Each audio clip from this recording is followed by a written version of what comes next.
कोकणातील प्रत्येक घडामोडींचे लाईव्ह अपडेट पाहण्यासाठी आताच कोकण कटा न्यूजच्या सर्व सोशल मीडियाच्या प्लॅटफॉर्मला लाईक, फॉलो आणि सबस्क्राईब करा.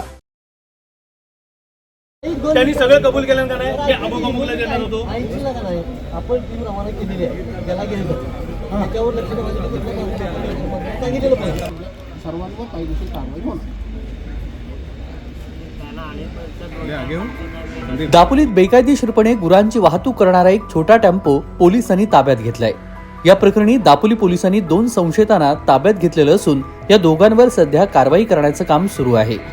दापोली पोलिसांनी बेकायदेशीरपणे गुरांची वाहतूक करणारी गाडी क्रमांक MA08 AP 1581 गाडी ताब्यात घेतलेली असून या गाडीमध्ये 3 गुरं आढळलेली आहेत.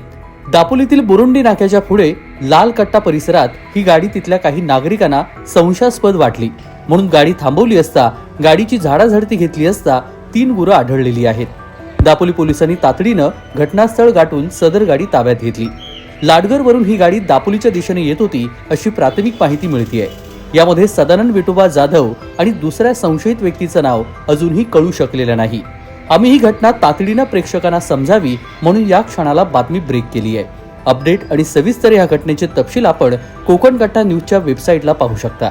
ही बातमी दापोलीत समजली असता काही जमाव हा दापोली पोलीस स्थानकामध्ये जमलेला होता. या प्रकरणात दोषींवर कारवाई करण्याच्या मागणीसाठी हा जमाव जमलेला होता. मात्र पोलिसांच्या आश्वासनानंतर शांततापूर्ण वातावरणामध्ये पोलीस पुढील कारवाई करत आहेत. आता परिस्थिती नियंत्रणामध्ये असून कोणत्याही अफवेवरती विश्वास ठेवू नका असं आवाहन दापोली पोलिसांनी केलंय. दरम्यान ह्या सर्व घटनेचा सविस्तर तपास दापोली पोलीस सध्या करत आहेत. तेजस बोरगरे, कोकण कट्टा न्यूज, दापोली, रत्नागिरी.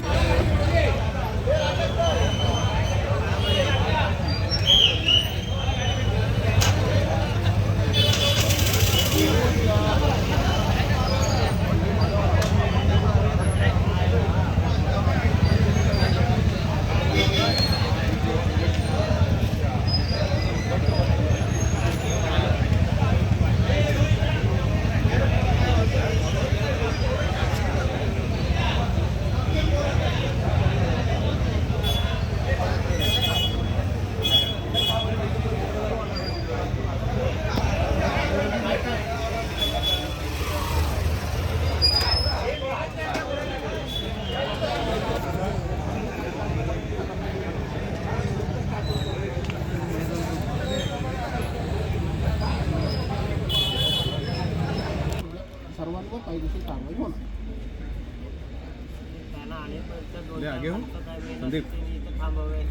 हा भाऊ आहे, सचिन गायकवाड आहे.